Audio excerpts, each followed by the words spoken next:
What's up? It's your boy Rampage Jaxxon. I'm here with the best co-host, Bear Degidio. We're here. We got another amazing guest, but Rampage, before we go into this guest, we are having the biggest sale of the year. Jaxxon.com up to 50% off site-wide. The best-selling chain stacks, our best-selling iced-out chains, sweat-proof, custom class, durable, made to be worn every day, and styles for everybody, from bracelets to chains. Make sure you guys go check out Jaxxon.com up to 50% off site-wide right now. And don't forget, if you're looking for all the limited edition clothing, you can go to jaxxonclub.com. You can use promo code YT15 for 15% off. And you can catch the shorts that we've been training in, the jackets, the eyewear, everything that the guests have been wearing. We appreciate everybody's support. Before we jump right into this podcast with this amazing guest, we just want to say thank you for everything you guys have been doing. Leave comments and make sure you guys tag us on Instagram if you've been picking up some pieces.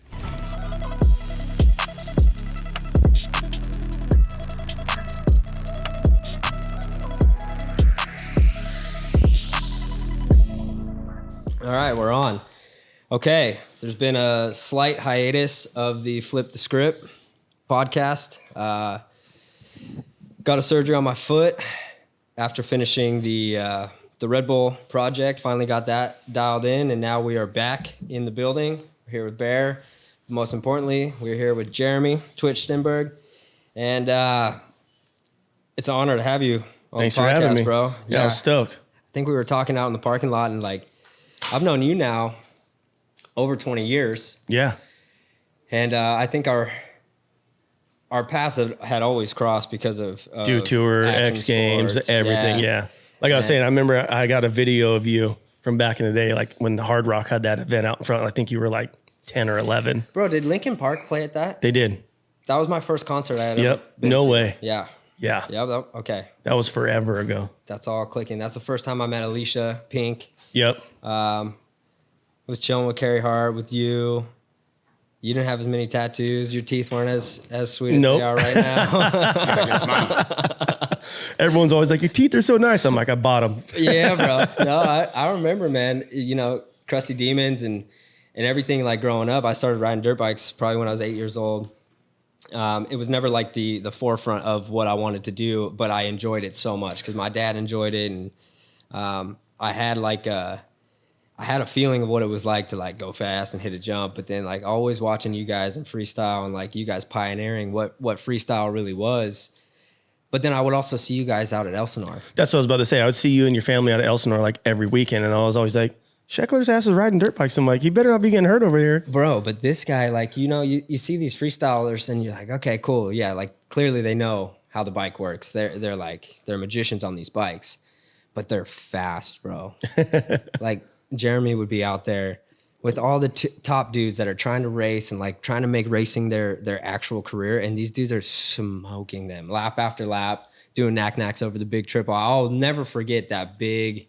That thing was dope. On the pro track. Yeah, huge. It was like fourth gear wide open on a two-stroke. Like, I remember one time I was trying to make it to the second knuckle, and I think I was on an 85, and I went over the bars, and that was the first time I got kind of knocked out on a dirt bike. And that's where, I think that's where the switch happened for me, where I was like, okay.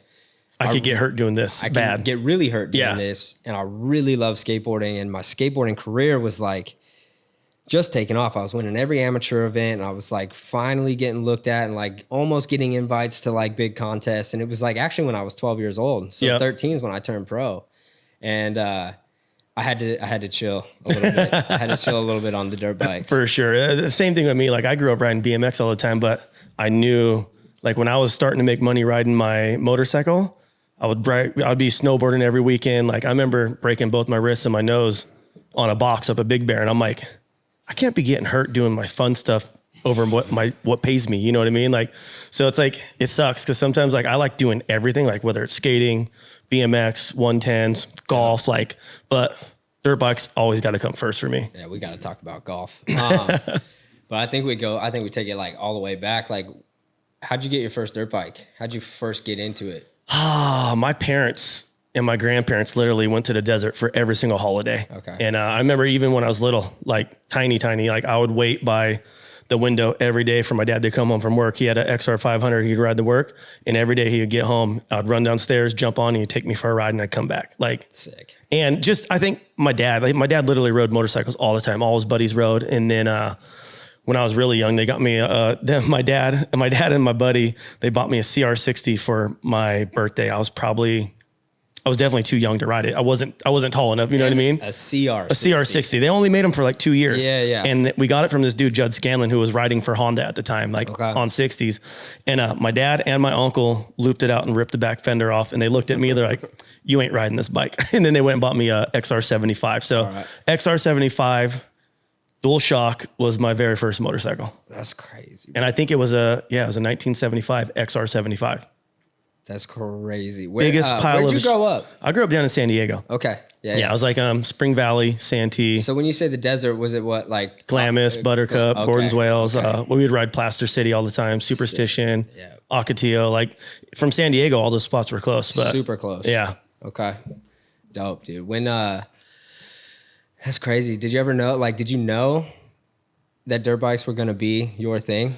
I always wanted to be like Jeremy McGrath. Like I would go, my dad would take me to every single Supercross in San Diego. So like just growing up watching the racing, I was like, this is sick. And I was always like, he's the best, dude. Mm-hmm. I would study videos of him riding all the time. I'm like, his style's so sick. It's so different because he grew up riding BMX bikes. So I was always a fan of him because I knew he rode BMX and I could see that same style go to a dirt bike. Like when he'd be flowing through rhythm sections on a Supercross, I'm like, that's because he rides BMX. Yeah. You could always see it. And, for me, I just always watched videos doing him. And then I was always like, I'm going to race Supercross. And then I started seeing like the Krusty videos come out, Moto Triple X. Like I was always looked up to like, when I first started watching those, it was like Metzger, Deegan, Link Ogle, Hart. I was like, dude, that shit's sick. You know what I mean? Like, I'm like, I ride BMX and I do tricks on that. I'm like, if I can do it on my BMX bike, I could for sure do it on my dirt bike.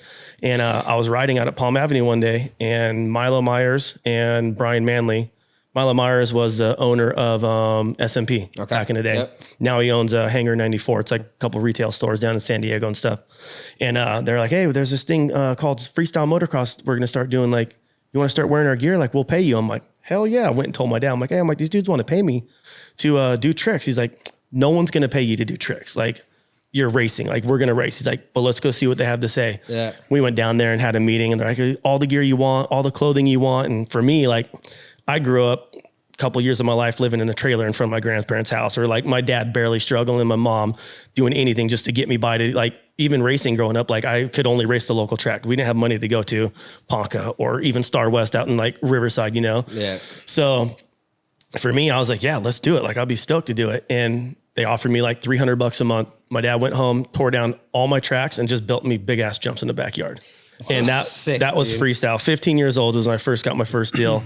And then I missed the very first event. I think the very first one was in like Vegas. They had that big one that like Edgar Torrenteras, like all those dudes showed up to. Pastrana won, obviously, because he's the GOAT, you know? And the next one I rode was the Four Leaf Entertainment, and it was in Havasu. I think I got like 10th place or something like that. But it didn't matter. You were competing. Yeah. And I was like, I'm going to do this. Like there's money to be made here having fun on my motorcycle. I'm like, what's a better job than that? So at 15, was that the switch? Was that like, okay, I'm going to still race and like have fun with that, but I'm going to focus on freestyle and learning. Like, 100%. Like tricks. I was still racing at the time, but I was still riding BMX every day. Started making money riding freestyle, was loving it. Ended up doing a deal right away with like Fox and like Utopia, like just a bunch of different brands. And of course, I grew up with nothing. So when I started making money, like, I'm like, hey, let's go out here. Let's go there. And my buddy was like, I ain't got money. I'm like, we got money. Let's go. Like, we got money, you know? So for me, I spent a lot of my money in the beginning of my career and I partied a lot and did some stupid shit.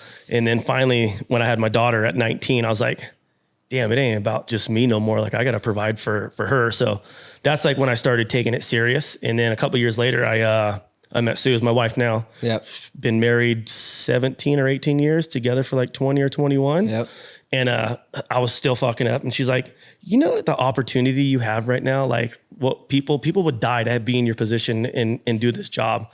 And that's when I was like, okay, I need to like, I was just hanging out with just people I shouldn't have been hanging out with. You know what I mean? Like you got to surround yourself with a solid circle. And my circle now is small as hell because it's like, I ain't got room for drama. Like, Nope. I'm 42 years old. Like I'm past all that shit. Like Yeah. if I'm hanging out with you, it's because I like you. We're like-minded. Like For sure. we're good, you know? For sure. And so that's when I really started like taking it serious and winning everything. Like I was like, okay. And as soon as I like won something big, I'm like, oh shit, I made 10 grand today. I'm like, I could do that every weekend, you know? So for me, I was definitely driven by the money, but at the same time, like I love riding dirt bikes. I've been riding dirt bikes since I was 2 years old, you know? And you can be driven by the allure of the prizes, the trophies and things like that.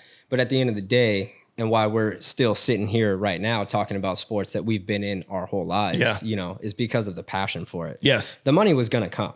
People don't understand. They're like, oh, you ride because you make money. I'm like, I would do this shit for free if no one paid me still every single day because it's what I've done since I was a little kid. I love motorcycles. Yeah, and you would figure it out no matter what. But that's the entrepreneur and that's the almost the craziness that comes with it is like, okay, you know, I one time Rob Dyrdek asked me, he was like, if you weren't a professional skateboarder, what would you be? And I'd be like, I said, I would try to be a Formula One racer. He's like, no, like that. Not in that like adrenaline, like a real job of life. Like what's a real job? And I'm like, man, I don't know. I don't know. I never wanted to thought about working a real job, you know? Because this is work. Yeah.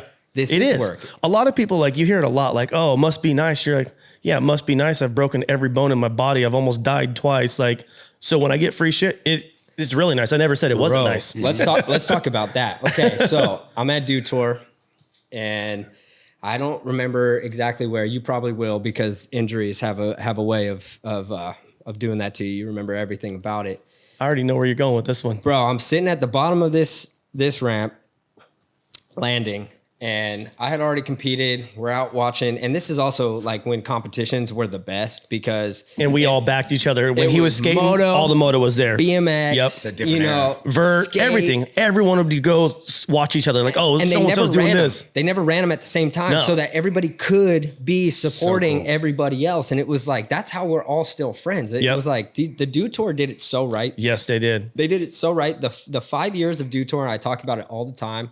The first 5 years of Dew Tour were my favorite years as a competitive professional skateboarder because of the friendships that I made with every action sports dude that I still have relationships with today. But getting back to what I was talking about, breaking bones, I watched this dude break both of his ankles doing a backflip that went kind of rogue. And he got away from the bike and came down backwards.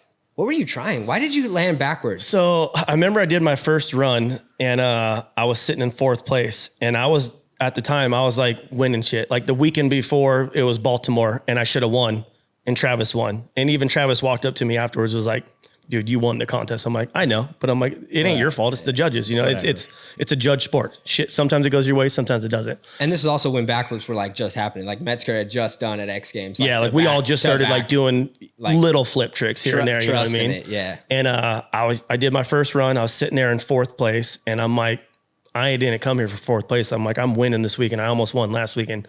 And I saw Nate did a mini flip for the first time. Travis did one there for the first time. I think my buddy Ilo Galp and someone else. And I was like, oh shit, worst case. I'm like, their head's 2 feet off the ground. I go, I'm going to go for one in my next run because that was the only thing I didn't do that day did. And I was like, so that must be the separator, you know? So as I'm going up the lip, I'm like, da, da, da, da, da, da, and the lip was so steep when I gassed it, I kind of fell back. And instead of just going da, da, da, da, it's all da, da, da, da, da, and it flung me so quick. And I had no clue. So high, bro. I'd never had this feeling of flipping, of not knowing where I was in my rotation. Like, I always know where I'm at in my rotation. Like, yeah, the air awareness is 100%. key. I know what the hell's going on. That happened so quick. And I was like, I got to get away from this bike. And when I threw the bike, I was like up right here. So it threw me even higher. I was like 4 stories high. It was insane. I was on the ground like head first. No. I'm head first and I'm just cat scratching. I'm like, I got to get to my feet. I got to get to my feet. This is going to hurt. I got to get to my feet. I'm just cat scratching. I felt like I had like 10 minutes in the air. And when I hit, I just buckled and I ended up, I was laying on the ground and the medic at the time, remember Rick? Yeah, Rick was cool as hell. Rick runs up. He's like, I'm like, hold on. Give me a second. Yeah. I'm like moving my fingers, moving my toes. I always go through a checklist. I'm like, let me breathe this out. I'll tell you what's wrong with me in a minute. And I'm sitting there and I'm like, hey, I feel something warm running down my leg. I go, I've never had a compound. I think my bone's hanging out. My right ankle is really bad, and my back hurts pretty good too. He's like, okay, and got me on a stretcher. Started going to the ambulance, and in the ambulance they always have a trainee with them. Mm-hmm. We go around the first corner, so I still have my boots on. The guy's like, "Oh, I'm gonna take your boot off." I'm like, "No, you ain't." I'm like, "Wait till we get to the hospital." I'm like, I knew my bone was hanging out, and I'm like, I don't want to see that shit. So we get in the ambulance. We're going down the street. The dude turns, and when he turns, he started to fall off his chair and he grabbed my ankle where the bones were hanging out and pulled it. And my wife was sitting in the front and I freaked out. I'm like dropping gnarly F-bombs. I'm like, I'm going to kill you. Oh, motherfucker. Like, I'm pissed. And then like 2 minutes later, I'm like, oh, I'm sorry, dude. I'm like, I didn't mean that. I'm like, I'm sorry. I'm good. My medicine started kicking in. Yeah. And 2 minutes later, does the same fucking thing. I'm like, I looked at the lady, I go, get this motherfucker away from me right now. I'm like, don't touch me, dude. Like, it hurt so bad. And then the next thing I remember was waking up in the hospital with a big old external fixator on my left leg. My right leg my right leg wasn't casted yet. It was just like all wrapped up in like those ace bandage ones. And I was just like, dude, so I ended up compounding my tib fib on my left leg where both bones came out the side. Yeah. And then I I broke my talus in like 3 places. Yep. And then went home, chilled for a while. I had to wait in the hospital for like a week before I could fly home. I went home and had surgery. Supposedly it was supposed to be like the #1 doctor in LA, like did all the Lakers, dude. He put my leg back together all crooked, was like having me come in for insurance fraud. Like every 2 weeks was seeing me for a checkup. Bro, like, the tib fib is hard to put back together. It is. Andy Buckworth, same thing. My leg's crooked as hell, both of them. He's an inch off on the left. Yeah. Like, that's crazy. I wonder why that surgery's so gnarly. That was by far probably my scariest crash I've had. Just like, I watched it, bro. It was gnarly. And it was on live TV. Like, live? Oh, bro. That and Jake Brown's fall. Oh, I was on the floor. I've seen that one. I was on the floor for both of those. You were there for that one too? I was on the floor. Oh. I watched it. Yeah, fall. I heard it. That one hurts just thinking about it. It was nasty. But this one kind of rocked me. Mm-hmm. I was like, because I loved Jeremy. We were all fans of each other. You know what I mean? Like, yeah. Don't care about I'm like, I look up to this little kid who's fucking ripping on a skateboard. You know, like at that moment, you guys were all kind of like the world of action sports was really merging. It was like a family. Like you said, Dew Tour did it right. Like they didn't overlap events. Like X Games will have like vert going on over here and freestyle going on over here. So you're like having to pick and choose. And it's like back then we're like, oh, we're done. Or what are you doing? I'm like, we're going to go watch street skate. Oh, now we're going to go watch BMX Park. Like, and everybody did it. Like all the athletes, it was cool. But the creme de la creme of Dew Tour was freestyle motocross. Come on. I think just because the motor, you know what I mean? Like people are like, dirt bikes, you know? It was so sick. And that's the one everybody wanted to see. And so it was like, it always capped off such a heavy weekend. What are these guys going to do this weekend? Yeah, bro. Because their progression was like insane. Skateboarding was progressing for sure. Yeah. After I had that crash, Pastrana was like, oh shit, he almost did a Superman flip. If I put these levers on my bike, I could get back on. And the next weekend at Dew Tour, he was doing Superman flips because of my crash. I was like, no way. That's pretty sick. That's how he thought of it. Yeah. So, and just seeing each other, just like you get pretty creative really quick watching other people ride. I know I do. For sure.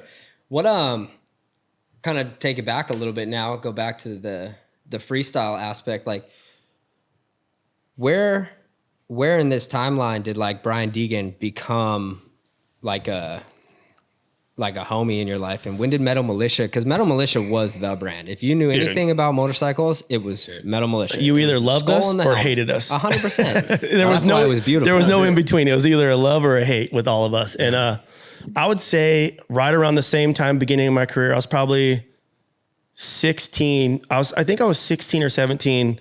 I was going up to Metzger's house every weekend and I would stay on his couch. Me and my buddy, Chris Rourke. Remember Chris Rourke? I remember Chris. Yeah. So we would drive his van up there. We'd go stay at Metzger's. We would ride with Metzger every day. And then, at a couple events, like I would meet Feist and I'd met Deegan. I'm like, these dudes are just like me, like they're assholes, you know, like they're always causing ruckus and talking crap to everyone. Like, oh, Kenny Bartram, he's a dork. Oh, Pastrana, screw him. You know what I mean? I was like, these are like the dudes I hang out with at home, you know? Y'all made Nate Adams like almost quit. We were ruthless. And right about then is when Deegan built a course out at Lake Elsinore. Yep. And it was I say the first, but second freestyle motocross course. Cause before freestyle started, Deegan and Link Algo built a course at his house with Mickey Diamond back in the day. And we all seen it in like the SMP videos and stuff. But then Brian built a full course and he was like, hey, come out and ride with us. I was like, all right. And like from him, that's like, he don't say come out and ride with us. He's like, people are like, hey, can we ride your course? He's like, fuck you. Like straight up, like no one had a course back then. He's like, no, I'm gonna take this sport over and I'm gonna win everything. And the only dudes that are riding here are my boys. And so, and that was what was cool about the whole militia thing too. Is like, I fit in perfect with these dudes. They're just like me, you know, like we all gelled together good and everyone had each other's back. And it was almost like a gang, dude. Cause like if one person had beef with someone, we all had beef with someone. If one person got in a fight, everyone ran and got in a fight. Like it was just, dude, I remember events where like BMXers are fighting Deegan and Feist on the stairway. Like just like, dude, like crazy stuff will go down at every event. And for me, I looked at it like, this is what I want to be a part of. And I was thinking, this is going to be so marketable later on. It's like you have the good guys and you have the bad guys. I'm like, I'm a good guy, but I'm not the good guy image. You know what I mean? I'm like, I want to be the bad boy, you know? And for me, I felt like I seen a future with it and they were just all my homies. So it just came so natural. Yeah. There was nothing forced, like with conversations or anything. Did you ever have ownership in any of it? No, never had ownership.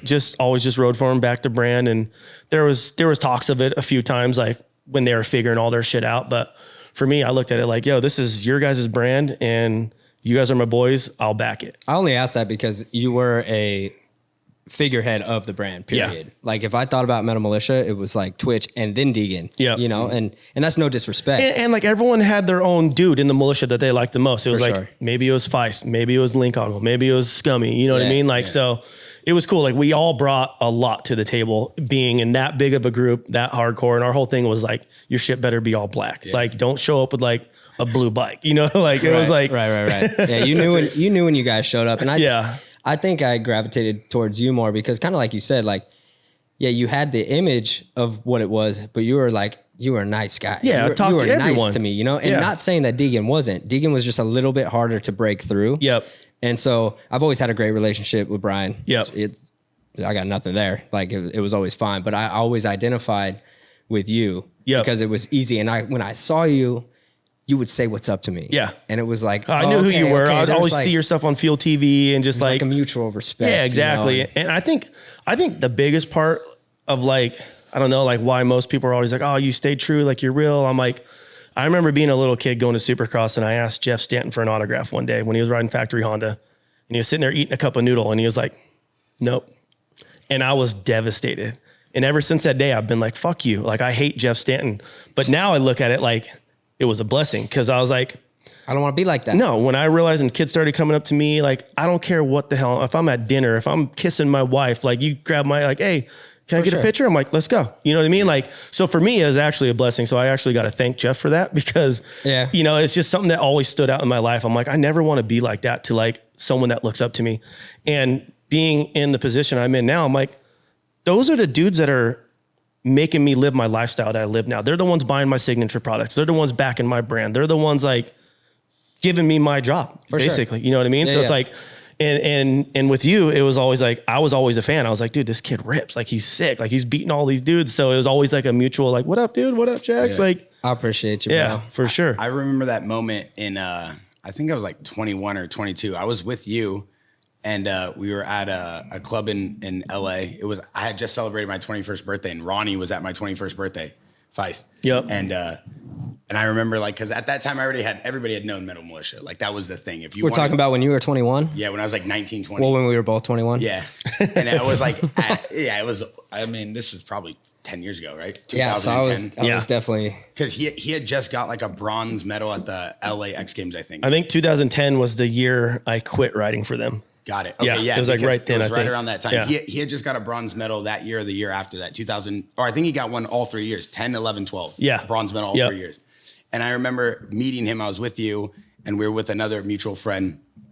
And I remember being like, oh, Metal Militia. And I had said your name because I was like, dude, I had seen you. And like when I thought Metal Militia, I thought of you. Yeah. I love like Deegan and I sent stuff to his kid and stuff. And I love their whole family and everything they did. But I like resonated more with you just because of like the style. It was like for sure. You had a lot like fresher tone to you, I think, for me as a kid at the time.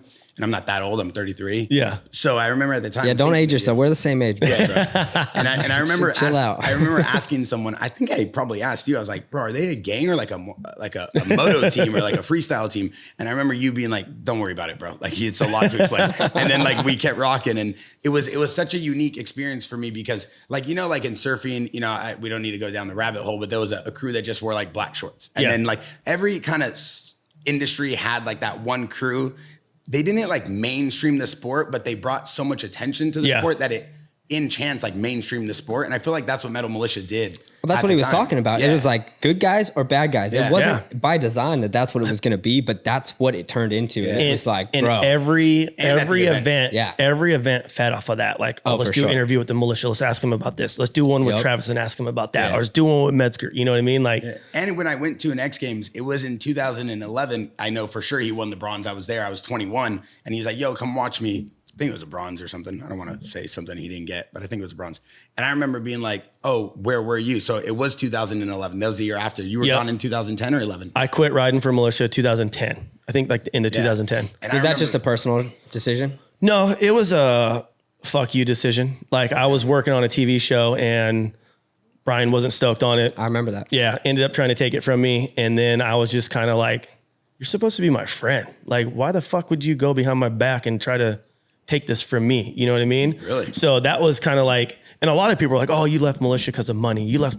I'm like, "No, I left because we had differences. And I thought this dude was one of my best friends and had my back and would never do something like that." So we had beef for years, like fucking, we hated each other. You know what I mean? And it sucked because we were all such good friends. Like I was at the hospital when every one of his kids was born. Like I've held one of his kids like the day they were born or the day after, you know what I mean? So for me, I took it to heart and I was like, "Fuck you, dude." Like I was pissed, like wanted nothing to do with him. Like every time I seen him or he seen me, we just like not even like go that direction. And I remember those days, dude. And then I remember one year we were, I think we were at one of the remember when X Games had like the 4, it was like Brazil, Germany, like the global tour. Yep. I remember we were walking down the hallway. I'm walking down the hallway and I'm looking and I'm like, shit's about to go down right now.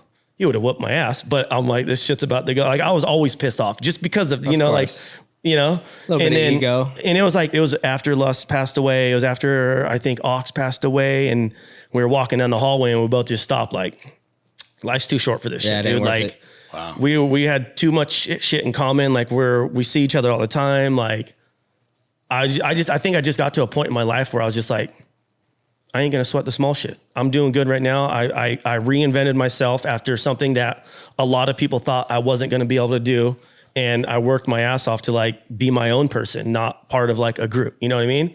And I have nothing but respect for him. Like love the way he's raising his kids, love his personality now. Like we talk all the time. Like whenever we see each other, there was just like a phase in my life where I was just like, fuck this dude, like, it is what it is. And I'm sure he was the same way because he wanted something I had, I wanted something he had. And it was honestly, it could have been a easy solve with the conversation of like, yo, let's sit down and hash this out real quick. Why'd you do this? Why'd you do that? But when you have a bunch of hard asses in a group, it's like, no, fuck you. You know what I mean? No, like, for sure. It's just how it is. And it's cool now because when we see each other, like we'll hit each other up to go ride and like hang out or like whatever, you know what I mean? Like we're good. And it comes down to ego, and there's so many different 100%. So many forms of ego. There is. But like with a situation like that where you do feel like you're being wronged, it almost takes one of the parties to be like exactly what you just said. Like the small stuff, man. Like, is this really affecting my life? Not really. The decision you made definitely hurt my feelings. But I think at the time, if I would have just been like, hey man, like that actually really hurt and had a straight up like man-to-man conversation about it. Yeah. There's so much that can be solved with that. But like with us, it's so much ego and there's so much tension and like fight that. And at the same time, it was hard to address it because it's like, that's your bro. Well, and we were filming remember I had that TV show for a little bit on VH1. Yep. I forgot the name of it, but we had a TV show and we were filming. And that same weekend, I showed up to the truck race and I'm going to win my championship. And someone from the militia crew came over and was like, hey, you can't pit with us this weekend. I'm like, what? I'm about to win the championship. This is my pit. This is my team. And they're like, you can't pit with us this weekend and you can't film under our tent. And I'm like, that's when I was like, fuck all you guys. Yeah, like, fair enough. you know, and if Brian would have just walked up to me and been like, hey, this is what's going on, we could have squashed it. Yeah. But it's just not how it went down. Do I wish it went down a different way? Yeah, I totally do. Because I looked at Mulisha like, oh, I'll be in Mulisha my whole life. Like I'll always be a part of Mulisha, you know? And we built something great together. Like a group of friends that had a lot of fucking fun doing it. Y'all loved each other too. Yeah. Bro. We like, all did anything for each other. Like brothers, when bro. I got back from Dew Tour from breaking both my legs, Deegan and Feister, they're carrying in my house, put me on my couch because I don't have a wheelchair yet. Yeah. Bringing me over food. You know what I mean? Like we were one big family. So do I wish the outcome would have been different? 100%, but it is what it is. You know what I mean? Like that's life and we're good now. So to me, that's all that really counts. Yeah, man, some doors got to close, you know, as hard as it is to believe or want to have happen. Yep. Some doors professionally have to close. Yeah. And the longer we try to hold on to them, the more mistakes we continue to make. Like going back to like the ego thing you said too, I think it was at the time, like everyone was starting to grow away from each other and everyone was getting big deals. Everyone's getting dope cars, big ass houses. And like, I think you start focusing on your own shit and you're not really worried about like, oh, whatever, he's all right. You know what I mean? Like, so to go from like how tight of a group it was to everyone just like going their own ways kind of bummed everyone out for sure. Yeah. One thing I want to jump in on this before we move from Metal Militia is because that was such an impactful part of the culture of moto and freestyle and kind of just that whole like image as a whole. Yeah. I had a paintball park in Chino, SC Village paintball park. And at the time, like everybody in the Inland Empire, San Bernardino, Riverside, like that whole area, you wore Metal Militia. If you didn't wear Metal Militia and you owned a truck, like you probably would get stabbed. Like that was like the rules. Dude, you would see it everywhere. There was like a small I still see it around. Yeah. I live in Temecula, so it's like the mecca of dirt bikes. So I still see Militia stuff 100%. All the time. And I know you guys weren't a gang, but like you guys for sure went to X Games knowing like, yo, we're here just to cause chaos and ruckus, right? Like, and we knew if we did that, we were going to get TV time. But like, did you guys as a team like go to this event and be like, we're gonna go jump this guy today, or was it more of just like, let's just be chaotic? Whatever happened. You know, I remember doing a show. I remember doing a demo down here in Irvine, like at the end of the toll roads one year. They had a bunch of bands playing, and someone threw a drink through the fence at us. And I remember Deegan and Tyler Evans parked their bike on the fence, jumped over, and we started fighting the crowd. Everyone just parked their bikes and it got into like the gnarliest fight, like. But we all had each other's back. If one dude fought, everyone was fighting. And y'all have helmets on. Yeah. It's like the best way to go into a fight is with a full. Yeah, someone like these drunk dudes were throwing beers at us when we would ride by, and they finally had enough. We were like, all right, let's go. Yeah, the leader said we're doing this. And you guys, obviously, in today's time, if you even touch someone, you're going to jail for life because you can't even fight. say someone about someone or you get in trouble. Back then, I feel like X Games encouraged it. Well, like kind of, it was always on TV when you guys were fighting. If you think about it, it's a TV show. So if there's drama, they want it. Yeah. It sells tickets. I shouldn't say encourage it, but I felt like it was like we were watching X Games waiting for like the militia to start some chaos. Like Sheckler's going to win a gold and we're going to go see Pastrana do something wild and Militia's going to fight the entire, like anybody they don't like. We definitely had a bad rap there. I remember like there was so many sponsors that like right towards like the end of Militia, when I was still winning shit and I was part of them, I started getting like deals. Like Echo wanted to do a deal, which was cool because I rode for Metal Militia as my clothing company, and Deegan was like, yo, go for it. You're still part of Militia. We don't care if you run an Echo logo and wear Echo shit. Just do something Militia for us, you know? Yeah, make sure it's black. Yeah, exactly. Make sure it's black. Yeah. And then, so right around then was like... You made Echo real cool, dude. Yeah, well, Rich Swisher... By the way. Rich Swisher was my manager at the time. Yeah. Probably the best manager I've ever had in my whole career. And he went to all these big companies. He went to Thor. He went to Yamaha. He talked to everyone. He was like, hey, like, I'm representing Jeremy now. He's going to do this. This is his plan. And a lot of people were like, don't touch that kid with the 10-foot pole. Like, he's bad for our business. His image is terrible. And that was like when I was cleaning my stuff up. Like right when I got hurt really bad is when I started going to church again. And I was like, you know what? I'm like, I need to change my life right now. And I'm like, I'm going to change it now. And I started going to church all the time. And I don't know what it was. Like my whole life just turned around. I started winning everything. Let's call it what it is, man. It's Jesus. Yeah. Straight up. Like I started winning everything. Like I was just happier. I didn't have any like negativity in my life. And when we went to these sponsors and told them like, hey, give us a 1-year deal and let us prove to you, this is what I'm going to do. And this is how I'm going to be. And that's like when I started winning everything. Yeah. And so just all the sponsors just started coming and coming. Cause for the longest time, people were like, we ain't touching these dudes. Like we were rough. You find it's a phase, Jesus bro. and you start winning. It's a phase of life, you know, it's a phase of life. I mean, bro, you find Jesus, you start winning. Yes. But in it's life, not just that. It's in life. No, that's exactly. what I mean. Like your relationships, the way you look at people, your forgiveness, like your forgiveness of yourself. Like, okay. You know, you realize like you don't hold on to stuff, you know, bro. Like Jesus, if I'm worried about something, I pray about it now, and I'm like, sure, you know, like if it's meant to be, it'll be. Yeah, Jesus didn't come for the righteous. He came for the sick. The sick need a doctor. The righteous do not need a doctor. You know, we were all sick as hell. Mark 2:17, bro. He came for us. He came for the sinners. Same thing with you. I feel like the minute you started really aligning yourself mentally, spiritually, like Thrasher just announced you yesterday as a Skater of the Year, you know, nominee, and you had one of the best. After how many years? After a lot of years, right? Like, yeah. And I'm not even trying to like, you know, play it up real quick, but say what it is. How many skaters at your age could still be that impactful in the sport as a skater? Yeah. You know what I mean? Like, bro, you're still doing it, and it's the same concept. You look at most of these sports now and like how young the kids are. They're like you when you started, you know what I mean? But it's like to keep ourselves relevant. I'm 42. And like, I feel like I've done a damn good job of keeping myself relevant. Like, straight up. I just told Sheckler that the other day, bigger than you've ever been. I just saw a video of yours the other day, had like 200,000 likes. Everybody loves you. Your brand's at an all-time high. Yep. And social doesn't dictate if you have a big brand, but it definitely dictates if people are interested in watching your content. Yep. And it's amazing. He's doing the same thing. And I think the biggest part for me right now too, with staying relevant is like, I've been working with my buddy Keith Sayers. He does all the demos for Monster. He does like 80 something demos a year. And I remember a couple years back, I wasn't riding, I was racing trucks, and he paid me to come up to this like bare knuckle fight with motorcycle demo. He's like, just come sign autographs, bring a jersey to do a giveaway. I'm like, all right, cool. And I was sitting there, he's like, you need to start riding again, dude. He's like, come ride some shows with me. And I was like, all right. And he got me back into riding. And literally now, like every time I ride my bike, it's because I want to. I see Vicky, Taka, Wanky, everyone riding in my backyard. They ride in my house 3-4 days a week, and I'll be sitting there drinking coffee. I'm like, I'm gonna go ride with everyone today. That looks fun. So it's like when I throw my leg over my bike now, it's for fun. Back then it was for work and for money. It was a job. And like right now I'm having the most fun I've ever had in my career just riding my bike when I want to. But I ride my bike almost every single day now.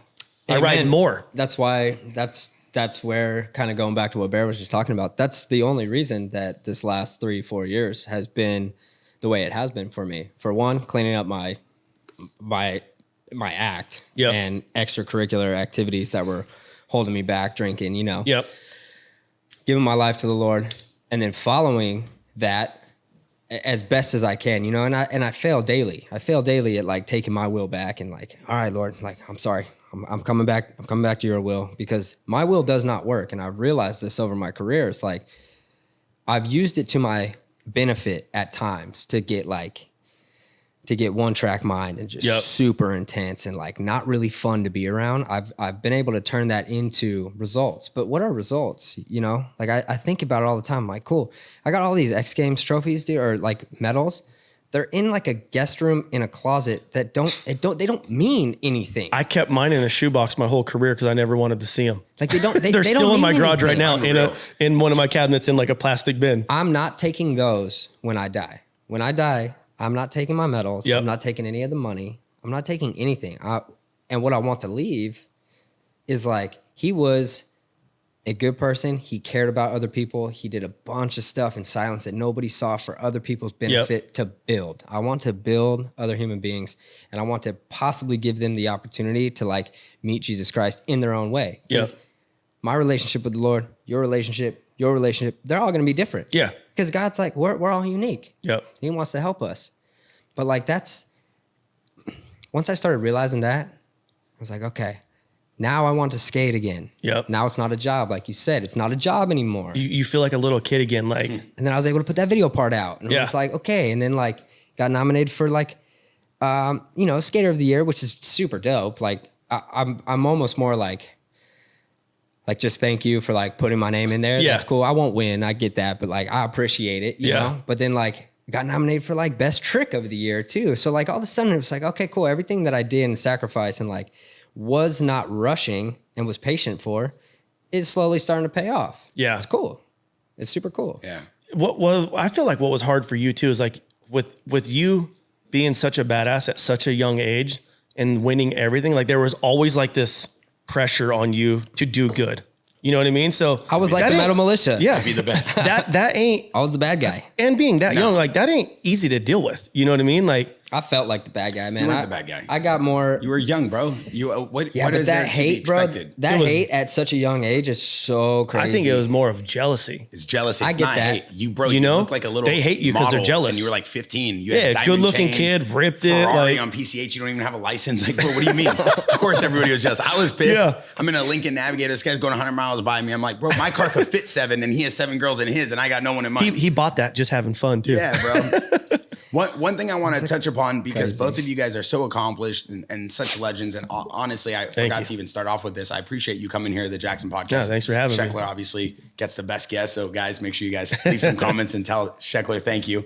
But you guys are like some of the most accomplished X Games athletes. And you guys kind of rewrote history of action sports in a way. You guys come from the era where people wanted to be like you. Yep. People wanted to be a professional skater for a living. Now people want to skate to make money and make content, but they don't want to be like a professional skater. Not Yeah. everybody, but some of them. Same thing with moto and same thing with action sports in general. It's a unique era. Like they're more focused on making content and sponsorship and money rather than like when I was younger and I was in Chino and I would hear like, oh my God, all those Metal Militia guys are in Temecula and wine country down there and they're riding at homes. I'm like, that's an incredible lifestyle. He has a skate park in his backyard and then he has a skate park in a warehouse in the Yeah. middle of nowhere. Like incredible stories, right? It's not like that anymore.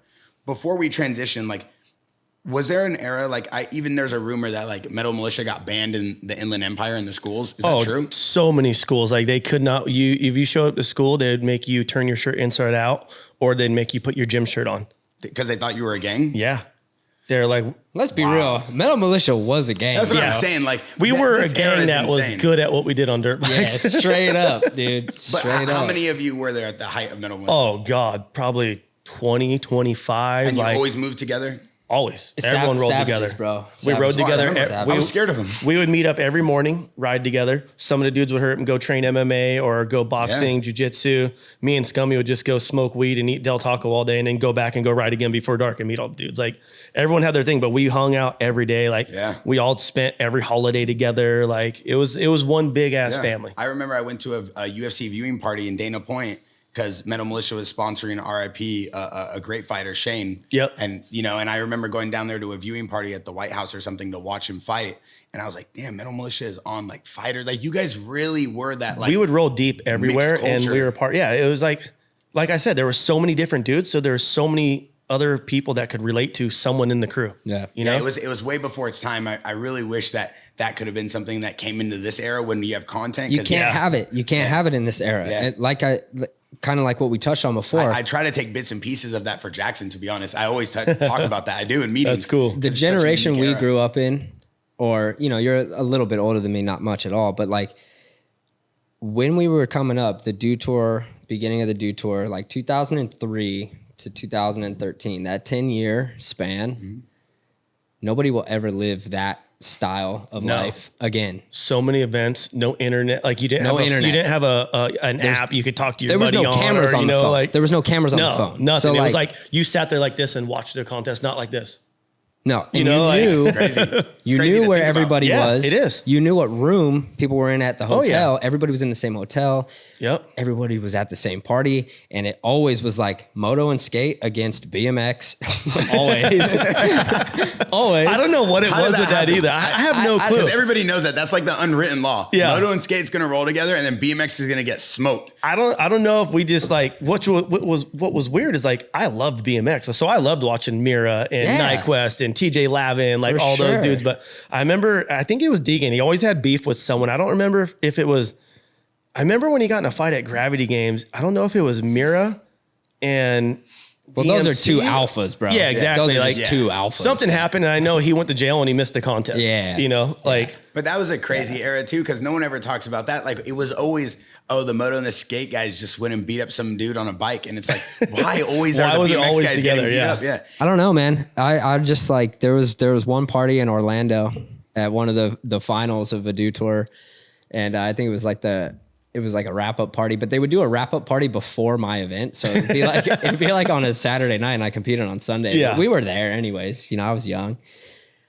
But there was always beef with BMXers, dude. And there was a huge fight that popped off, and all the skaters just rallied together and like we handled business, bro. And I won the competition the next day. I was going straight off of adrenaline into the next day. Such a rad. crazy But it's era. so old, man. It's like, and I look back at it now, I'm like, man, it's so stupid. No, but it was a Yeah. time. It was a But time you guys didn't know better. It made you who everyone always like, do you regret anything you did growing up? I'm like, no, because it made me the man I am today. sure. If I wouldn't have had that experience, Yeah. my life could have been completely different than what it is.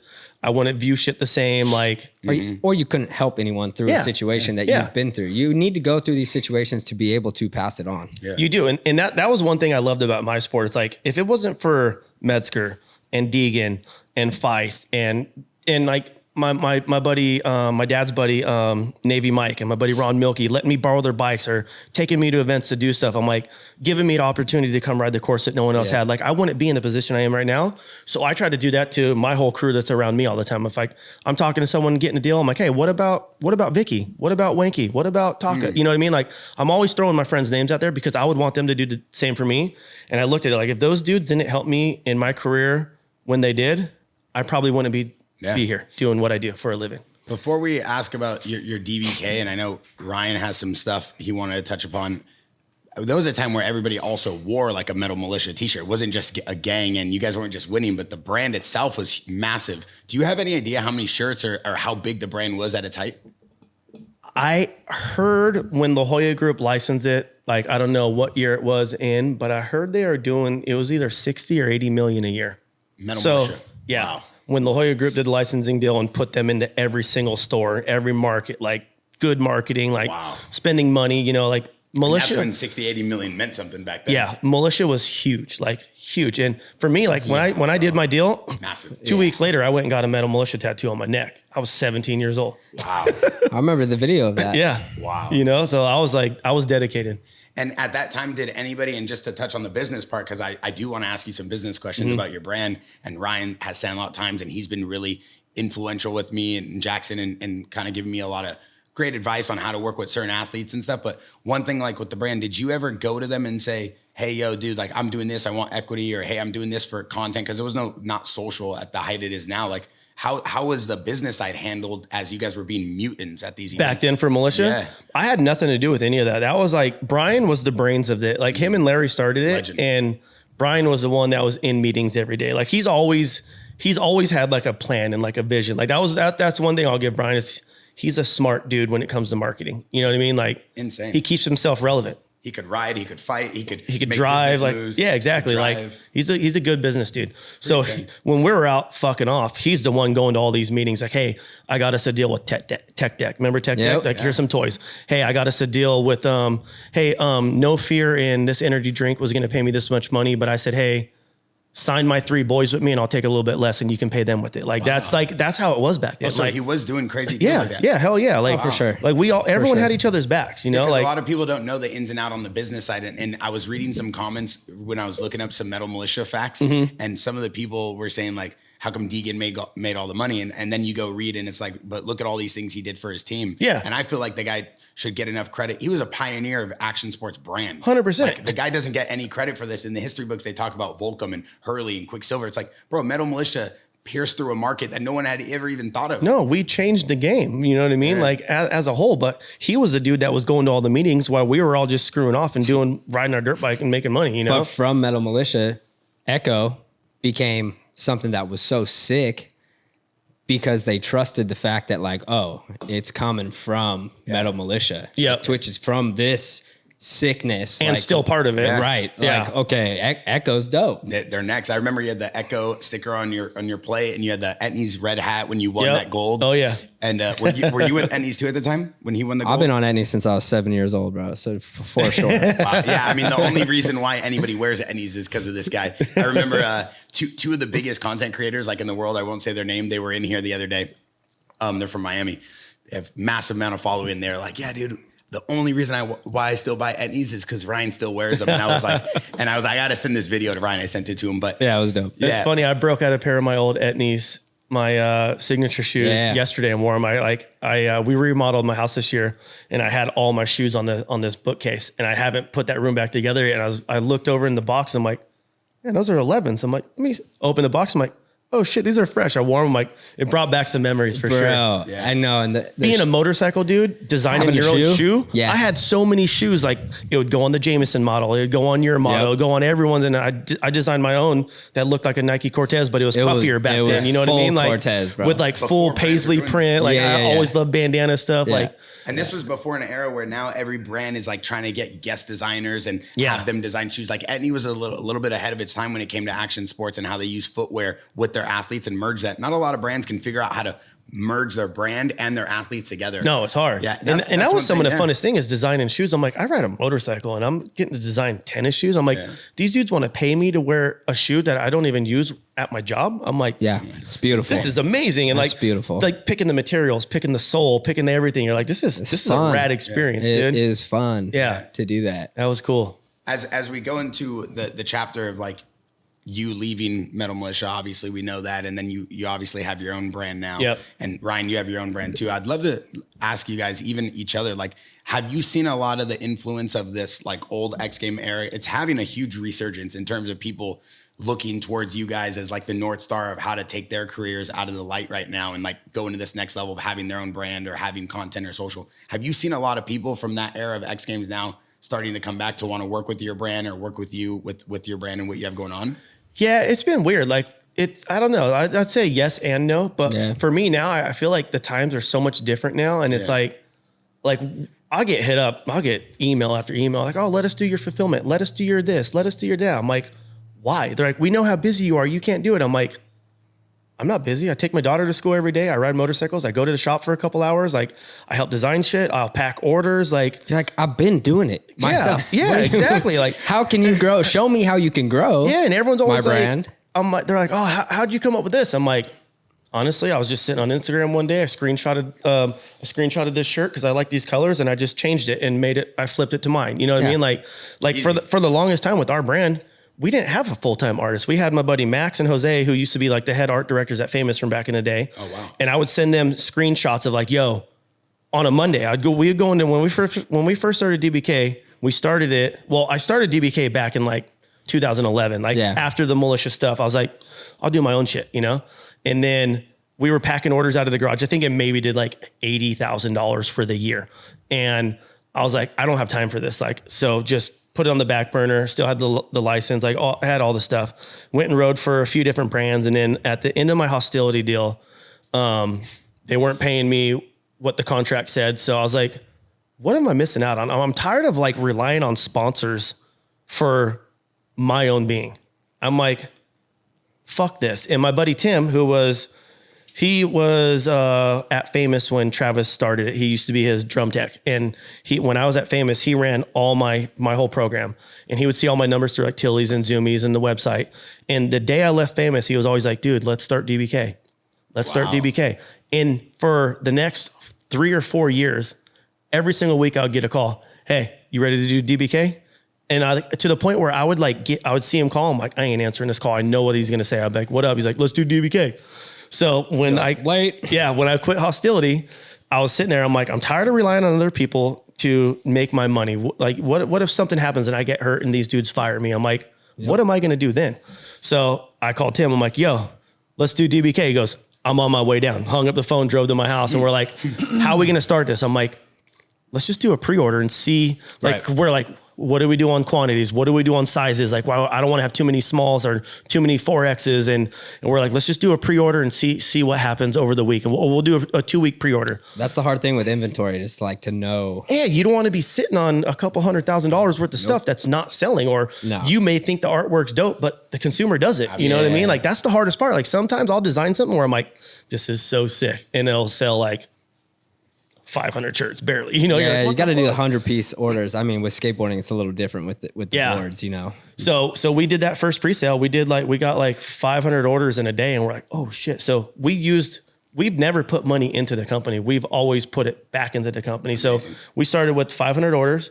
We took that money, went and bought all the stuff. We ran it out of my house for 9 months, and that first year in the 9 months, we did about $900,000. And we're like, we just did this from my formal living room, but it turned into my formal dining room. And then it turned into my hallway, and then both of my garages. And my wife was like, I was right away. I'm like, we need a warehouse because I wanted to do shit like this. I wanted to build cool shit. I wanted to have a spot where all my homies would stop by and hang out and just like kick it, you know? I'm like, it's perfect for content. And she was always like, we don't have any overhead right now. Let's just chill. I was like, all right, I got to be smart about this, you know? Yeah, so we chilled. And then finally, and what's hard about it is having a business and being an owner and having it at your house. We would never get away from work. We would come home from a dinner. We would have some drinks and we're sitting there. We're like, oh fuck, there's 300 orders. Let's start on them now. You work till midnight, 2 a.m. I wake up, I go out to get a cup of coffee. I'm like, I better get a start on orders. I'll start doing orders. And so for me, when we finally got to the warehouse, I was like, okay, I need to have a plan every day I go there. Okay. I'm going to go in, I'm going to work on artwork, and then I'm going to ship orders, and then I'm going to kick it with my buddies, and then I'm going to ship some more orders, and then I'm going to go home and I'm going to film a bunch of stuff. And I still got to go ride. I still got to go pick up my kids from school. I still got to go spend time with my wife. So once we got the warehouse, things started rolling good where we were like, okay, like we had 2 racks, then we went to 4 racks, and then we went to 15 racks. Now we're like, okay, we need a bigger building. What the hell are we going to do? We're like, oh, let's downsize on our orders. And if it sells out, we'll just reorder it and it will create more of a demand for it. And so a lot of times, like we'll let stuff sell out on purpose. So there's that demand of wanting it, and we're all right. Well, then there's the secondary resale market where you start seeing the shirt that got bought for $75. Yes. It's up somewhere for 150 see it all the time. You're like, oh, okay. When we started seeing that, that's when we're like, oh, this is sick. Yeah. Like, we're making it. You know what I mean? So yeah, I've watched it. I've admired it. I mean, all I do is work. Yeah. I'm gracious to do this podcast with Ryan. We have so many different shows on here, but like all we do is talk about brand and business all day and I love family it. Life. It's amazing, but I've seen what you guys have done, and it's admiring, it's inspiring, bro. Like you've been able to stay so relevant, but also be so efficient. Because how many athletes try to do brands, but they don't care, or they try to do something, they don't really put any effort behind it. It's hard. Same with him. I watch him do Sandlot. He's going all in. I'm like, dude, it's amazing. But the problems with, I feel like the problems athletes have with starting brands is they don't know the business. And to know the business, you need to work there. You need to ship orders. You need to make mistakes. Like I remember we bought these chairs from China. We made these dope ass custom chairs. Sample came, it was sick. They were this tall. Instead of being like a normal size chair, we're like, what the hell are we going to do with these? Like, we're like, okay, well, there's 10 grand that we're not using, you know, like, so to make those mistakes. And a lot of these athletes just have a manager in their ear or someone like, oh, we can do this, we can do that. We'll have a fulfillment house do it. And someone else do that. It's like, no, like if your brand's going to work, you need to be there. You have to, you have to do it. You have to be a part of it. You have to work your ass off. Like, and that's what that's how I thought about it. Like, I'm a sophomore in high school still. I never graduated high school, but I was really smart from growing up on the streets. And I went from one neighborhood that was straight hood and another hood that was all racist as hell. So I saw both sides right away. And I'm like, I learned smart, watch your back. Don't fuck with this dude. This dude's cool. You know what I mean? Like, so when I got in the business of, I'm like, if I take 50% of the amount of effort I put into being an athlete and doing what I do, how could I not succeed? That was that was my game changer right there. I'm like, if I put 50% into this, why can I not do it? Yeah. And you don't know until you try. No, you don't know. A lot of people are so scared to try, but it's like, so in your head, always like, no, I can't do that. It's like, no, I'm going to try it. And if I fail, I'm going to figure it out and I'm going to make it work. Cause there's been times with DBK where I'm like, fuck, I'm over it. Like we barely have any money in the bank. Sales weren't good this month. And then boom, we're like, oh shit, we're back. Like we just dropped something that everyone loved. You know what I mean? So it's like, I love the aspect of creating something, marketing it, and then trying to sell it to everyone and making everybody like it. For sure. Do you think there's also an aspect of like how your career was, how my career was, what it took to land the trick that you wanted to land, the trial and error of understanding that failure is key to success? It is. You have to fail to succeed. You have to watch countless hours of videos of you trying to do a kickflip. Yep. You know what I mean? Like that was my one thing.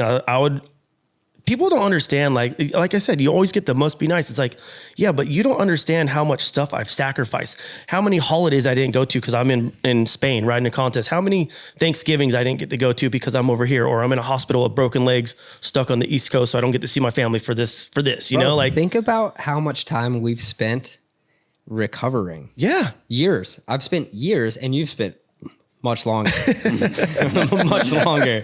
But like, bro, like there's been years of time collectively of recovering from injuries. For sure. And that time I've used most of that time to like learn something about myself or learn something about a business, learn something about a process that like I didn't have enough time to learn while I was in my sport. You wouldn't have ever took that time because you didn't have it. I wouldn't have it. Now, I remember I used to get so pissed when I get hurt. Like the first time I broke both my legs. 2 weeks later, my chick's gone at the grocery store. She comes home. She's like, where the hell are you at? I'm like, I drove over to Deegan's to go watch everyone ride. She goes, how the fuck did you drive there when you have 2 broken legs? I'm like, I broke a stick in half and I taped it to the gas pedal and I taped the other one to the brake pedal and I got my wheelchair out and dismantled it, threw it in my car and drove over there with my hand on the stick for the gas pedal. Cause I couldn't sit still. I didn't want to be home. Like I was going crazy, you know? Sure.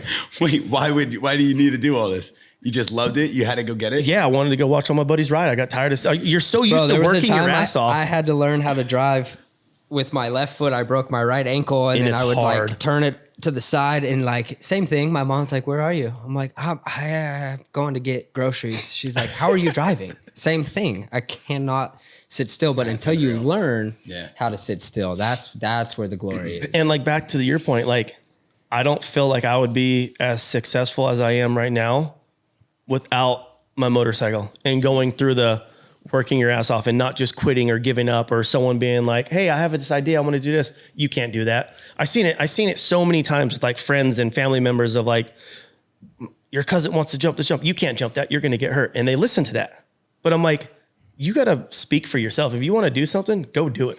Well, that's the intuition part too. It's like, okay, I can hear other people saying something, but if I can get myself to a point where I'm like, I'm really in tune, I'm really present. If I can hear that like conscience telling me like, yeah, you got this. Yep. It's going to be gnarly. That's all I need. I don't care what anybody else says. No. And most of the gnarly tricks, people have told me like, don't, why? But I know here, like, I don't know. Costin can't land that. You think you're going to land that? Like, I know. People, you hear that. I know I can do it. Yeah. You know, and sometimes some of my big injuries have been from ignoring that, where it's like, hey, not right now. Yeah. Like, you can do this, but not right now. But you're so hyped, you go for it anyways. I'm so hyped, and then I've, broke both my ankles and my back, and I was like, maybe I should have. Oh, I had a twitch fall. Yeah, I broke both my feet and my back too in one fall. That's what's up. I did it twice. Yeah, I got that from you. I only wanted to do it once. Yeah, I did it at I only need one.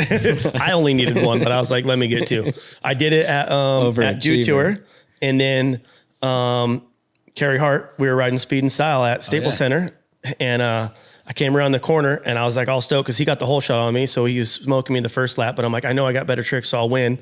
I came around the next corner and we were going at the ramp and I went inside. I'm like, I'm going to pass his ass right now for the lead and I'm going to do a knack flip. Well, when I do a one-handed knack flip, I always hook my foot under the shifter. I'll dab it down in the first and I'll hook my foot under the shifter and hold it in the second gear. So it holds me on the bike when I'm upside down. And as I turned the corner, I was thinking I'm going to pass him and I started gassing. I'm like, oh shit, I'm doing a knack flip. So I hurry up and downshifted. And when I slid my foot underneath, I slid it really far and I clicked and it went into neutral. It didn't go all the way up because I had my foot so far in there. And so I'm going at the ramp and I'm like, oh fuck, I need to stop. And right when I went to grab my bike or my brake, I was sliding my foot out to get away from my bike. It clicked second. And so and I just went right to the back of the landing. It's on GoPro. It's on YouTube. I have a chest mount GoPro on. You could hear me hit and go, and I'm like landing on the ground. And I ended up breaking my tib fib on my left leg and shattering my heel. My heel was, have you done your heel? That was what happened. The worst injury in my life was my heel. Really? Out of every single injury I've had, the worst pain, and it's like forever to get back because it feels squishy once you start walking again, and everything feels, it's just not natural. Does your heel still hurt? Oh yeah. Mine feels like there's like a hot knife constantly burning it. Yeah. Like it always hurts. I'll catch an edge and it's mostly on the outside of my left one. Yep. No. But if I catch a weird edge or if I land too hard on my shoe and it presses between the fabric and the actual sole of the shoe right here, it kills. Just that little bit hurts. I'm running this little pit bike. I'm already scared. I can't imagine doing something like that. Let's talk about that, man. Hey, shout out to Twish. Yes, sir. Yeah, dude. Sickest bike in the game right here. Jeremy brought a full DBK setup. RNC Motorsports built. My mechanic Rob built it. He builds badass bikes. But that thing's insane. Yeah. I'm gonna rip around the office later. I'm gonna try to do it. Bear got a pit bike that he does not need. No, I'm gonna do a wheelie through the office today. By the end of the day, I'm gonna land a wheelie and then I'm gonna post on Instagram and tag you. And I'm gonna tag DBK. He said he's gonna land a wheelie. I'm gonna land it. Well, I almost fell off the bike. I mean, you just do a wheelie, but you can land. I'm gonna land it. I'm gonna go and I'm gonna land it like I back get it. on one Hey, wheel without this is falling. why I love you, bro. Well, I'm gonna Your land energy it for sure. You're is gonna unmatched. see me land it, I and love then his energy. I'm gonna tag him too, though. I'm gonna tag you too. I'll repost Because it. when you came here, he said, "Yo, don't get on that thing." I go, "What are you talking about?" I was like, "I was made for this. You didn't want me to get on the bike when he showed up. I wanted you to put a helmet on. I don't need one, bro. The difference between me and everybody else, I'm willing to die for this."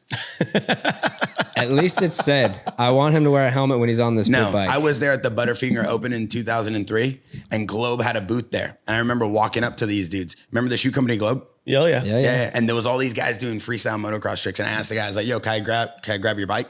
The guy goes, "You touch my bike, I'll kill you." Who And was it? I was like 12. I don't know. It was Deegan. Yeah, holy Deegan. And I remember looking at him and I'm like, wow, that's epic. He's willing to die for this because I was going to touch it and see if he'd kill me. We'd fight. And then I remember my dad being like, "Don't be an idiot, bro. Go back over there." It was at our paintball park. He's like, "What are you doing? You're causing chaos." So for the rest of my life, I'm like, freestyle motocross taught me you got to die for what you want. Shout out to that. It's gnarly. You want that? I mean, we might end it on that. Yeah, no, I got one more thing. I can't end on that. I got to ask him one more thing. Let's go. Between like 2011, 2015, you went on a tear, right? Yep. First, seconds, killing it. You had like this whole rebrand. And a lot of people were kind of like, not rebrand, but a lot of people were looking at you in a different light. I feel like you were on your own. Yep. And for people that don't know, like I'm not a historian on motocross and freestyle, but obviously I grew up watching this with Ronnie and these guys. And I love Deck James. This is my favorite thing growing up. We had no social media. That's all you watched as a kid. That's all you wanted. You waited for it to come on TV. Yeah. That's all you wanted as a It was kid. the best. It's a different era now. They do it like in people's backyards and stuff. I still love X Games, but it's nothing will compare to that. Yeah. You went through this like rebrand. You're winning everything. You're like your own person. You're on top of the world, unique sponsors and stuff. And you also, towards your career, you had a bunch of TV shows and reality shows and things you were on. And you had one of the most iconic reality shows of all time, one of the first reality shows, which propelled you to being one of the biggest superstars. I mean, there was a thing on OK Magazine or Us Weekly voted him like the most popular teen of like the 2000s or something. Insane. And there was like, and it's not a big deal. It's a different era. I know, like it's not a big deal. And it was a great show. Obviously, I lived a few. I always parts of watched it. Everybody did. What It was crazy. Yeah, it was crazy. Yeah. What was like the most impactful show, or what was like the most impactful like reality event that you did that you were like, "Oh wow, this is crazy. This really like helped my career." Did you hate the TV stuff? I hated the TV stuff. Did you hate the TV stuff? Not at first. Not at, at first, it's fun. At first, you're with your homies. Yeah. But then the chatter. Yeah. Then all this chatter. See, starts I didn't coming. really get the chatter, but I got the, "Hey, can you say that again?" Yeah. I'm like, "No, I'm not saying that again." I'm like, they're like, "Oh, well, can you start a fight with your wife today?" I'm like, "Why? I don't fight with my wife." I'm like, "So I look like a dickhead on TV?" I'm like, "I have an image to uphold." I'm like, "I don't need this TV show." I'm like, "I have a career." I'm like, "I'm just doing it because I thought it was going to be fun, and my other homies are doing it, and my wife wanted to do it." So I was like, "Yeah, let's do it." Oh man, the A story and the B story.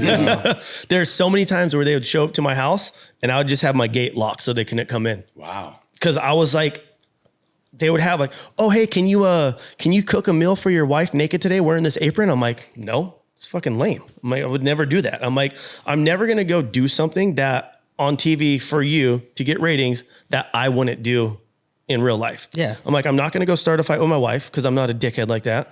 I'm not going to go cook naked for you. You know what I mean? I'm like, there were so many things they would try to get us to do where I'm like, That's weird. Yeah. I'm like, I'm not. So it's so many times I would lock the door or I'd take off to go ride. They're like, "Where you at?" I'm like, "I'm practicing. I have a contest this weekend." Like, this comes first before any of this. I told you guys this from the beginning. And and it was weird because like what the show started out as, it was supposed to be like behind the scenes of what it takes a family whose husband or whoever is an athlete in the family. So it was supposed to be like the kids, the wife, like, and then they turned it into like let's do like a reality, like dating show, like let's have drama. And I'm like, I'm not going to do that shit. Like I'm not, you know? No. Yeah. I think for me, it turned out to be like, it was super fun at first, super fun. Yeah. Cause it was like, I was just putting all my bros on. Yeah. And it was like sick that like, you know, Friday night at 10 o'clock, right after the hills, like we were on and it was like prime time, it was like dope. Yeah. Like, okay, they couldn't have given us a better spot. No. You know, I do give credit to MTV for that and for a lot of my, that was cool. a lot of the following and fans for sure because of where they put us. Yep. You know, they put us after a show that was getting 3-4 million views on Friday, bro. No, like on a Friday night at 9:30. So that was cool.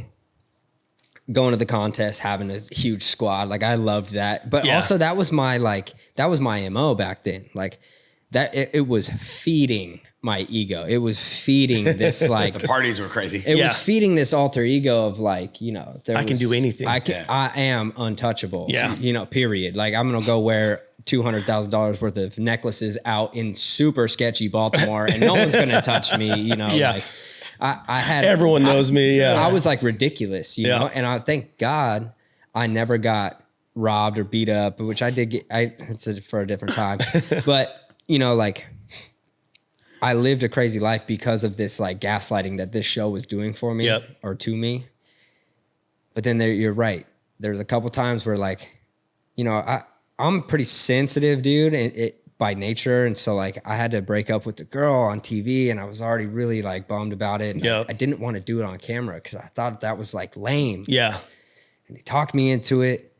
I broke up with her on camera. Get emotional. And then they asked me to do it again.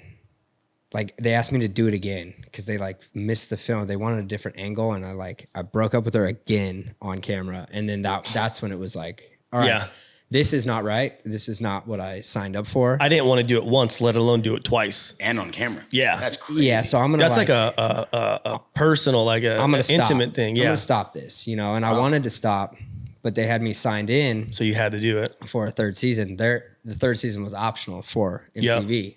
I had nothing to do with it.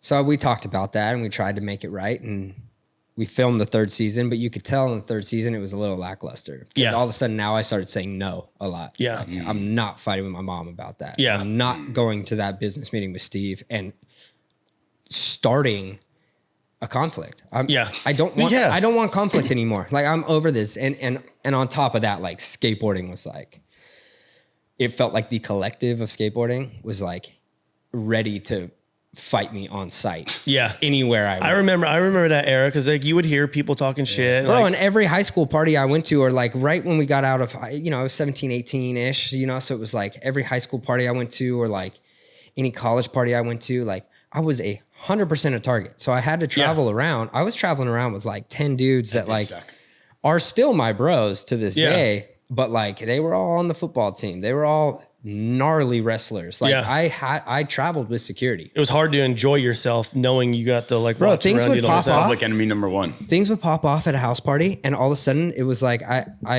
it's kind of like what Floyd's bodyguards do. They make this like circle around him. Let's go. And like I would get in the middle of this circle and they would like get me out. And it was like nothing that I caused. Like people just told everyone, and it was word of mouth. Like if Sheckler shows up here, we are knocking him out. He's gonna get jumped. And me, I probably shouldn't have gone to these. Yeah, but I was more went curious. to a lot of these places. I was more curious. Like really, he was what still, happens? He was still showing up though.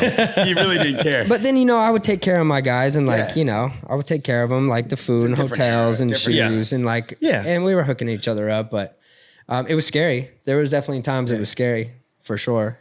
But at that time, obviously, you had already been signed to Steve, and you already were on X Games. Did both of you guys have a great relationship with Travis Pastrana at the time? Yeah, I've known Travis forever, bro. I wouldn't say a great relationship. We've always like said what up, said hi, but never like Y'all kicked been it. just competitors. Yeah, never like Because kicked you it or guys just anything. had to compete against each other nonstop. Yeah. So you guys we'd were always never- give each other props. Like, oh, that was And dope, they're completely different. I know. human One's like a beings. Polish boy. They're like completely Yeah. different human beings. Obviously, they're masters of their craft, but I could see where it would be like, you know, for me, it was easy because Travis was like a little bit older than me, but he was a goofball and he wanted to do anything that I wanted to do. Yeah.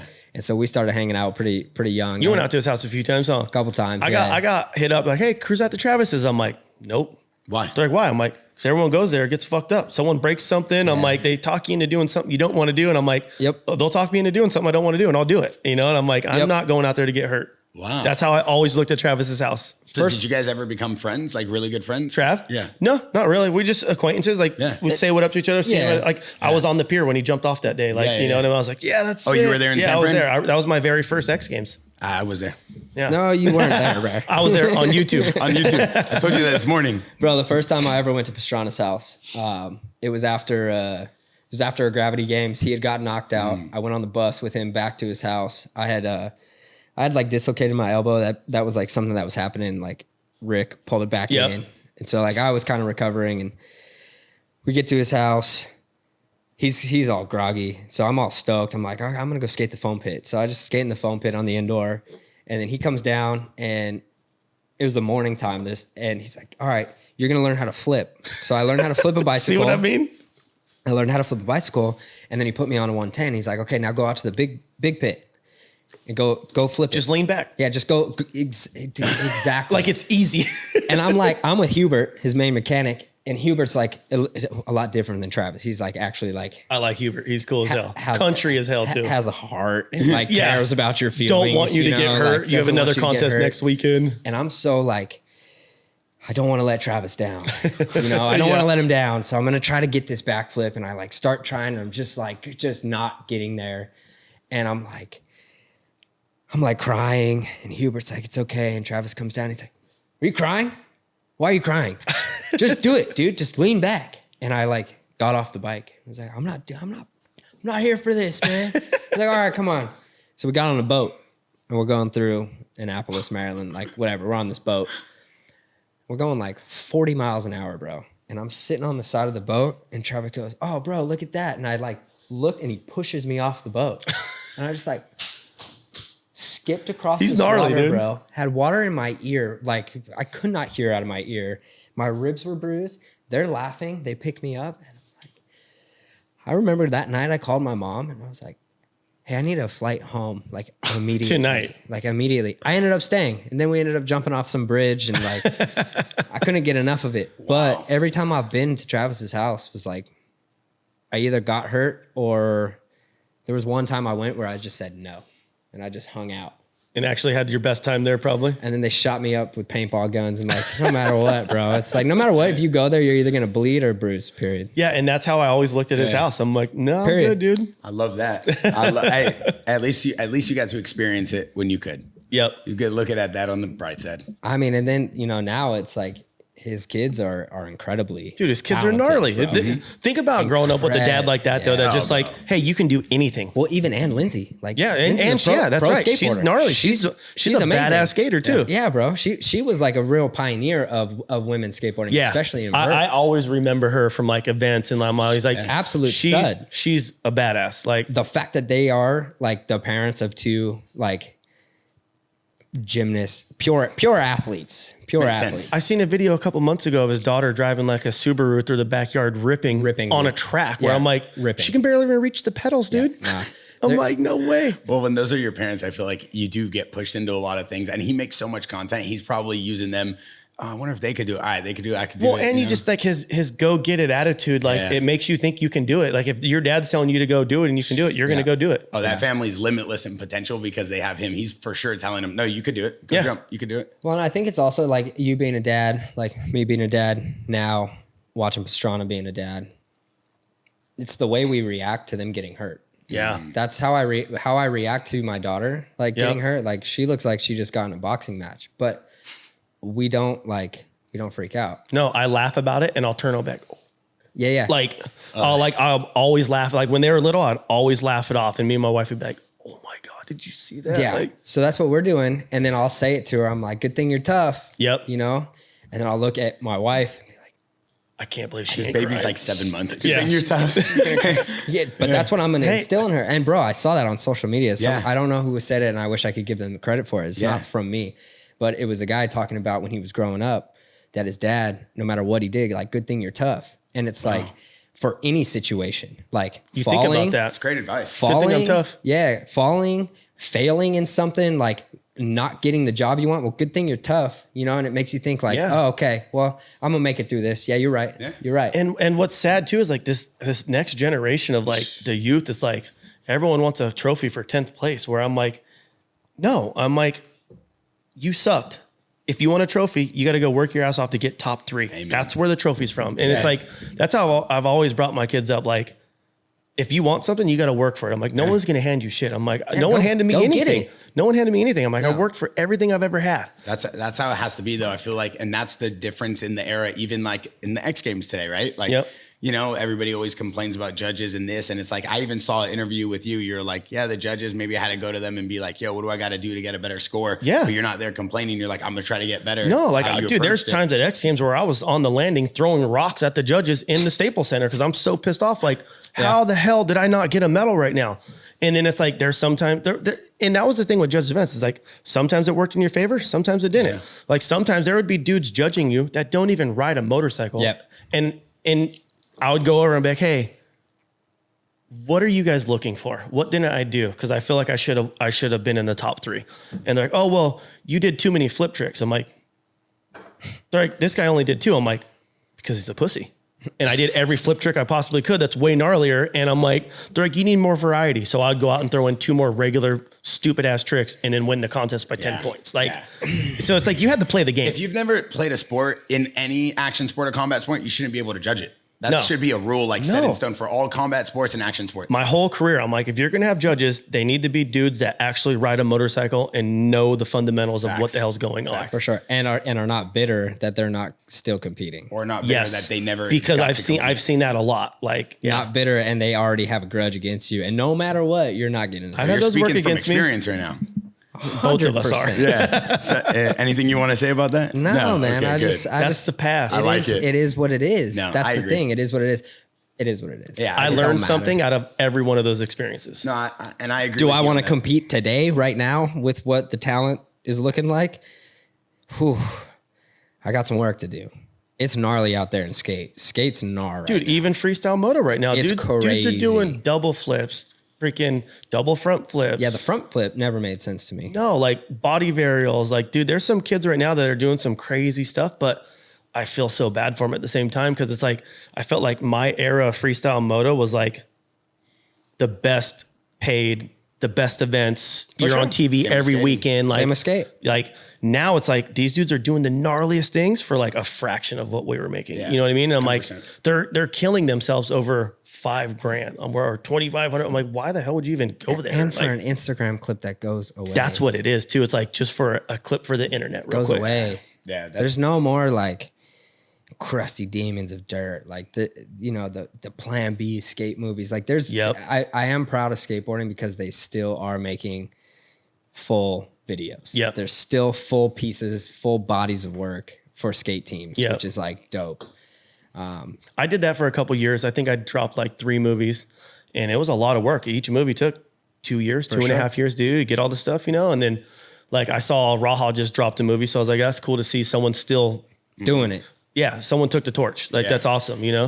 Well, That's it's hard good to because it's such a we're living in such a society of like instant gratification. And it's always kind of been like that, but the technology has finally caught up to where the instant gratification is there. Yeah. And so to actually put, set aside and have the game plan to do a 2.5, 3-year project where you commit to that and you're patient with it and you can like see this thing come to life. I call it my album. I've talked about it before. It's like, you're not just going to put out a song and a half on an album. Like I want to put out 15 songs. I want this thing to be perfect. I think that's full kind body of work. It's kind of getting lost these days. Dude, the hardest thing is like, we'll go out to the hills and we'll have a plan of like, let's put a dope edit together. Let's build like a little mini movie. Well, by the time you got home, fucking 6 other dudes already posted your clip on Instagram and you haven't even looked at your camera yet. You know what I mean? It's like and it's over. And I'm like, okay, well, that's not going in the video part because everyone already seen it, you know? So it's like you try to go out and film stuff with like certain people and you're like, okay, we can't have no one with us because we don't want this getting out. And you go out into the hills now, there's 1 million people out there and everyone's like, fuck yeah. Like and before you're even done 'cause riding, it's your you. clip's on the internet, you know? It's you too. Yeah. And they Same want thing with you. I was telling him about skating and we had all the skate team out here, P-Rod and him, Gustavo, Robert Neal. And I'm like, yo, everything we're shooting right now, I'm posting on my story. So go ahead because what's the point? Everybody already here has posted all of you guys, the set, everything doesn't matter. That's why even with clothing and jewelry drops, like we're having the biggest sale of the year right now, up to 50% off site wide. People have known about it all year because they've been seeing the designs on my story. Yep. People have been reposting it. It's nothing new. No. I know we've been on here for a minute, and before I let you go, Ryan, first of all, I want to say thank you. It's good to see you back in here. I know the foot's looking better. He, day after a surgery, came in here, started boxing, had to take another month off. That's the athlete in him. You, one of the most iconic guys in the game, and paved the way for what freestyle moto is and so many other things. Before I let you go, though, your Mount Rushmore freestyle moto, you have to pick 3 guys. Who you putting on there? I have to pick 3 guys. 3 to 4 guys. For freestyle moto. Well, for sure, Pastrana, Metzger, and probably Deegan. Yeah, those are, for me, those are like the most iconic dudes. Those are all the dudes I looked up to and got inspiration from. 100%. But that's the best top 3 I could think of. Nowadays, though, there's a couple dudes that are bad, like this kid, David Ronaldo. He's won X Games the last couple of years. He's bad. Thomas Pezes, you know Thomas. Yeah. He's so inventive. You know what I mean? He's Taka. next level. Taka's rad, bro. Yeah. Taka's almost 40 and still doing every trick he's ever done. How's his English right now? It's worse. No way. It got worse. I think he got comfortable with it. And then he married a French wife. So he's all over the place. When he speaks, you hear Australian, French, Japanese, and Spanish all the time from him. That's amazing. Yeah. So, I mean, that's a great Mount Rushmore. And obviously there's no one more iconic than you when it comes to freestyle moto. And I think you're the one carrying the torch for that whole sport as it is, because the content and everything you put out now, it still keeps that whole energy and vibe alive. Yeah. I trip because like all the dudes in my era, I don't see any of them posting riding clips of like doing cool shit anymore. Nothing. Like half the time they don't even have bikes anymore. And I'm like, I don't know what, I would go crazy without a motorcycle. Like for sure. If I don't ride for a little bit, my wife's always like, you're being a dick. You should go ride. Go hang out with your buddies. Like, go ride your motorcycle. And like, that's how I get my fix is my motorcycle. That's so my it's wife like, with my meetings. Yeah. She's like, you haven't been to a meeting in a minute. You need to go tonight. I'm like, all right, I'll go. I love it. And honestly, it's been a pleasure to watch you guys be able to sit down and talk to X Games icons. Cool. You know? Yeah, this is just normal. Man. Yeah. This is my guy. This is my guy. I love it. What's next right now, though? What's up right now? Next for me, we are actually working on a bunch of sponsorship stuff right now. Me and my buddy Keith Sayers partnered up and ended up linking a deal up with NHRA to go jump at like 18 rounds of the drag racing. Sick. And then we're selling sponsorship for another series that we're going to do with Moto America, like where they do the bagger racing, like Cool. Moto GP, like all that stuff. So yeah, we've been busy. We've been busting our ass with that, like just making decks, making changes, sending them out, just email after email. But I look at it like if I don't do it, someone else is. And we have a tool right now, like let's utilize it. Let's go do this and have fun and create jobs for our friends to go ride every weekend. Amazing. Such a like unique position to be in, where you can just kind of like create a business that you love, go do an activation somewhere that builds your brand, you get your boys paid. Like it's the dream job. And that's what's crazy is trying to do this and run a company and keep myself relevant and family time. Like, you know, so it's cool. I wouldn't change anything. I love it. I love working my butt off. I love having an idea, creating something, working on it and seeing it do good. Like that's just, when there was contests, I would work my butt off so hard. Like I miss that. I miss working my ass off. Like I miss that. So it's like, yeah, it doesn't just go away. No, it transfers. Let's do it in other parts of the world, you know? Yeah. No, and same with you. Like just to hit the nail on the head real quick. It's like, I see it with him every week. He's in here trying to help me with content, help me with a team. We're putting together this Jaxxon Money Cup, which is going to be a one-night event, one-off here with him and P-Rod and Gustavo and Robert as the guest judges, our skate team. And we're going to invite 10 guys that P-Rod and Sheckler pick. We're going to give away $5,000-$10,000 cash. That's dope. Have a little DJ. Just like fun, just something fun stuff, something different, you know. And then like you'll be here. Yep. For me right now, you know, I'm working on this thing called Flow Time for Sandlot Times. And so what we're doing is this initiative where like kids can submit for the next like 3 months. They can submit 1 minute of footage of their best footage. And what we're looking to do is to put 3 skateboarders from anywhere in the world on Sandlot Times as flow for the next year.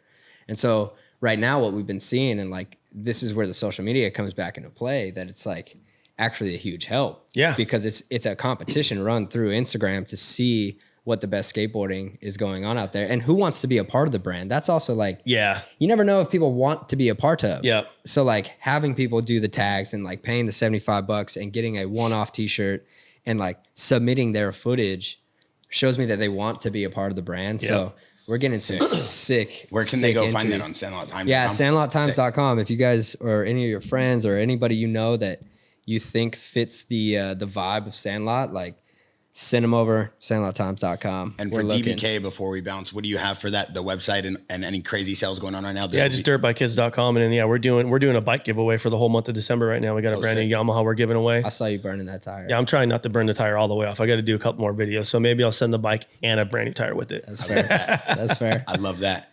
And with that being said, this is another episode of Jaxxon Podcast. Ryan, back on the hot seat. We're back in. Sorry for the hiatus, but like, bro, you have back. a surgery. Your foot's like, let it heal. Yeah. He comes in here. I have TJ Dillashaw and Rampage and Mighty Mouse. He's in here and he's hitting the back. And I'm like, Ryan, what are you doing? And then the next day he sends me a photo. His foot's like split open. Well, I didn't know what the foot looked like. Yeah. Because I was still like post-surgery Yeah. with all the bandages on. So I'm here, I'm boxing. I'm like, what are you doing? And then the next day I got it taken off and I was like, oh. Maybe I should chill for a Yeah. while. I had Blake Snell in here. We just signed him. He's a 2-time Cy Young Award winner, plays for the Padres. He just won the Cy Young, best pitcher in the MLB. And he's like, why is he hitting the bag with a cast on his foot? I'm like, well, that's Ryan Sheckler. He's a little different. He's like, I know he's Ryan Sheckler, but why is he doing that? I go, he don't really care. I can't sit still, man. No, it's hard. Can't sit still. I think that's a wrap now. That is one of our longest podcasts we've ever done. It's too easy, bro, when it's friends. Yeah, this sure. was so genuine. This is perfect. Yeah, this It's was so too easy. genuine. I love doing podcasts when it's like this. It's just appreciate fun. you, for real. It's Thank not you, like bro. stupid questions. It's like real Yeah. shit. Yeah, bro. It's life. Yeah. We've lived life together. And it's the easiest thing to talk about. Yeah. All right, that's it. We'll see you guys on the next one. I don't know who it's going to be. So we out.